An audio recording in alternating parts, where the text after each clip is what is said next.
This video is for anybody who's doing 60E billet servo, billet fourth gear servo, second gear servo, the Sonnax one that comes with the extra long pin that you have to grind to fit. Otherwise, if you do not, you will not have complaints of no fourth gear, and I think sometimes not coming out of second or not getting second as well. But according to their instructions, this is what you have to do. Now, this is just the regular servo that came out of another 4L60E. This is the second gear servo. And then this here is the spacer.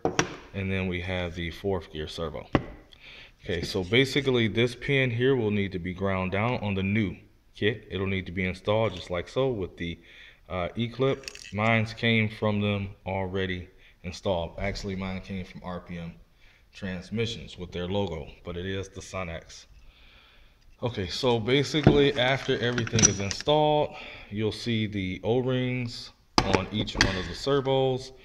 You need to take those off. So I've done that. You see the one in the rear, the one in the middle, and the one on the fourth gear. Okay, you need to install it as an assembly with the spring minus the seals, and then you set up a dial indicator. You set up the dial indicator, you zero the indicator out, which I had mine zeroed out. Let's see if I can set this up, or at least close, and we can use it as a reference. So if I start off on 1, okay, perfect, it's on 0.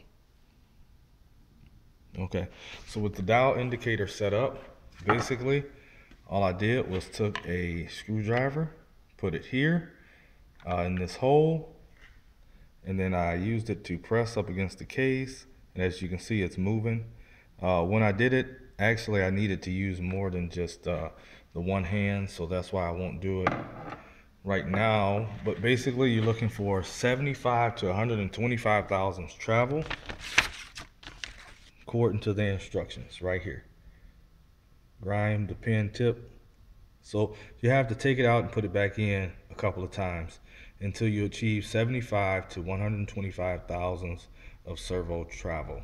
And then they want you to make sure that you put a rounded tip on the pin, and then after that you can reinstall it with some lube on the seals, and everything should be just fine. Thankfully this is a RPM trans that I have. So basically when I bought the trans, somebody had borrowed the servos. But the shop that I bought the trans from, they parted out a C5. It's going into C5 over here.